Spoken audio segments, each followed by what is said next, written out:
Guys, ito nga po ang ating topic or pag-uusapan ngayon. Ang pagpapagawa ng bahay na mag-asawang Rena Tanugmanwa at Dennis Pango. Si Ma'am Rena po ay nagtatrabaho sa bansang UAE bilang isang kasambahay. At habang ang kanyang asawa na si Mr. Dennis ay nagtatrabaho sa ating bansang Pilipinas bilang isang tricycle driver. So guys, tunay nga naman talaga na napakasarap sa feeling kapag nakikita mo ng unting-unting nabubuo ang iyong pinapangarap na bahay, lalong-lalo na katuwang mo sa pagpapagawa nito ang iyong minamahal na asawa. At kagaya nga po ng sinasabi natin, ay kapag nakapagpasimula na tayo, ay talagang mas lalo tayong may inspired sa ating pagtatrabaho. Kagaya nga ng mag-asawang ito, ay talagang kapwa nagtutulungan hanggang sa unti-unti nila itong pinagawa at yan nga ay konting kembot na nga lang anya nga nila ay mapifinish na ito.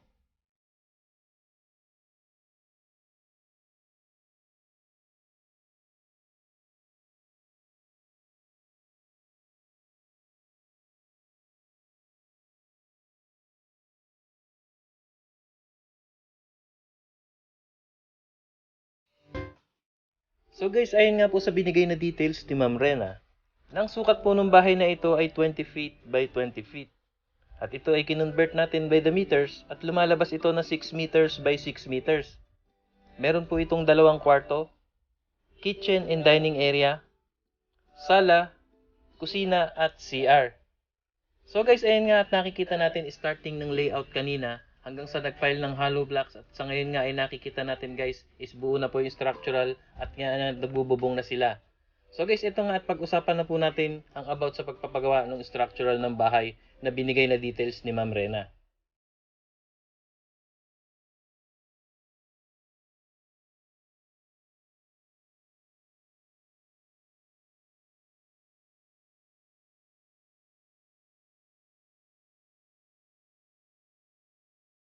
So guys, ayon po sa binigay na details ni Ma'am Rena, na ang nagamit nga daw po nilang hollow blocks dito ay umubos po ng 1,210 piraso. So lahat-lahat na po yan sa sukat na 20 feet by 20 feet. And then sa semento naman po ay nakaubos sila ng 110 pieces. And guys, about naman po sa bakal ay gumamit po sila dito ng 10mm at 9mm. Sa 10mm po ay nakaubos sila ng 63 piraso at habang sa 9mm naman ay nakaubos sila ng 71 pieces. At sa sand and gravel naman, at sa sand nga po ay nakaubos sila ng 13 cubic at sa gravel and sand na mix po ay 5 cubic. So yan po ang lahat-lahat na nagastos dito sa 20 feet by 20 feet na sukat na structural na pagpapagawa ng bahay ni Ma'am Rena.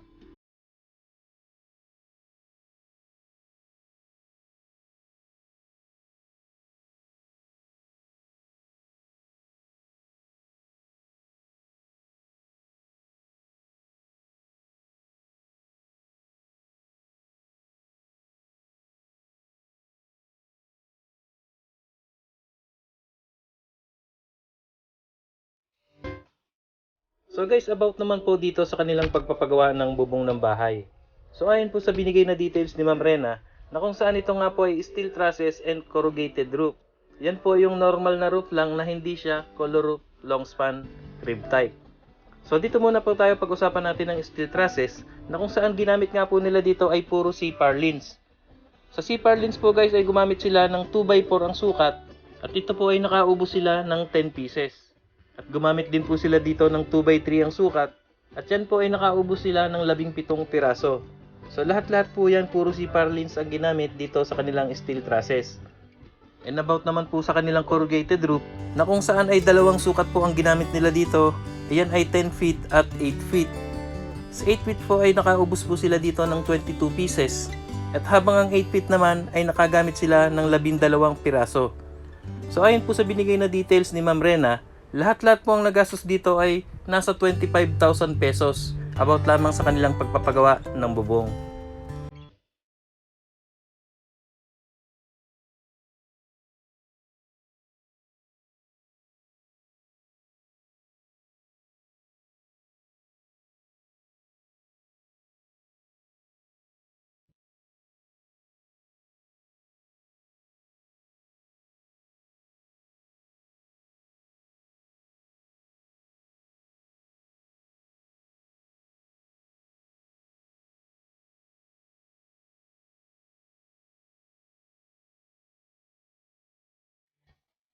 So guys, ayun nga po't nakita na natin ang structural ng bahay and then nalagyan na rin nga po ng bubong. And then sa ngayon ay nalagyan na rin po nila ng sliding window. So ayon po sa binigay na details ni Ma'am Rena, sa kanilang sliding windows naman po ay meron po silang 5 piraso na kung saan ang 4 na piraso po dito ay ang sukat ay 4x4 at yung isa ay 4x2. So anya nga ni Ma'am is lahat-lahat po ang nagastos dito ay umabot po ng 12,500 pesos.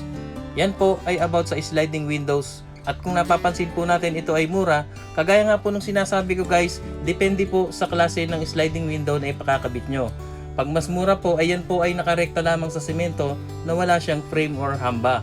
Kagaya po ng kinabit na ito ay kitang-kita po, ito po ay walang hamba. Pero maganda na rin po at ang importante ay malalagyan po ito ng window grills. And also guys, about naman po sa kanilang kinuhang manggagawa.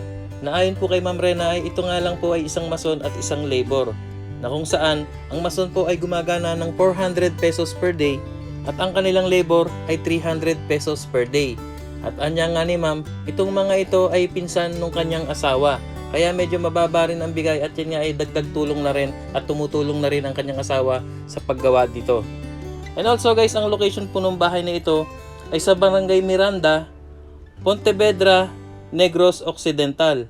Ito po ang hometown ng mag-asawang Rena at Dennis at ito po ang location ng bahay na ito.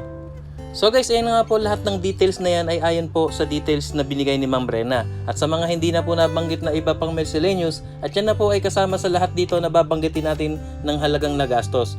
Sa ngayon po ay hanggang dyan muna at yan nga ay magandang paninimula na at yan ay may flooring na, steel trusses po ang ginamit at corrugated roof at higit sa lahat ay meron na po siyang sliding window. So yun nga po guys, lahat-lahat po ang nagastos nga raw po dyan ayon sa details ni Ma'am Rena ay 164,000 pesos. Yan po ay labor and materials na. Lahat-lahat sa ganyang sukat na 20 feet by 20 feet at yan na nga po ang inabot ng 164,000 pesos. So congratulations po sa inyo Ma'am Rena and Sir Dennis sa magandang paninimula na ito. Sa halagang 164,000 ay maganda na po ang resulta dahil ito po ay naka-steel trusses at may corrugated roof and then may flooring and also higit sa lahat ay may sliding windows na. At tulad nga po ng sinasabi natin, kapag may sinimulan ay may tatapusin at higit sa lahat at mas lalo tayong may inspire sa ating pagtatrabaho, lalong-lalo na ikaw ay isang OFW at yan ngay unti-unti mo itong nakikitang nabubuo at mas lalong lumalakas ang loob mo kahit na ikay malayo sa iyong pamilya.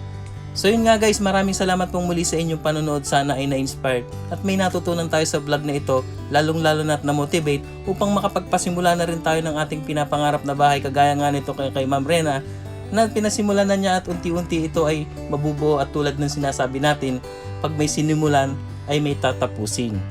So ikaw kapatid, kung na-inspired at may natutunan ka sa vlog na ito, ay mag-subscribe ka na agad at click ang notification bell para ma-update ka sa mga bagong videos natin about sa pagpapagawa ng mga bahay at may halong inspirational video at ito ay hango at tungo sa buhay ng pagpapagawa ng bahay at ito'y ihahatid sa inyo ng buong buo ng inyong lingkod, Ref Egay at ng ating kaibigang si Mr. Guys. So maraming salamat po muli sa inyong panonood. See you on my next video. Ingat po tayong lahat and God bless po sa ating lahat.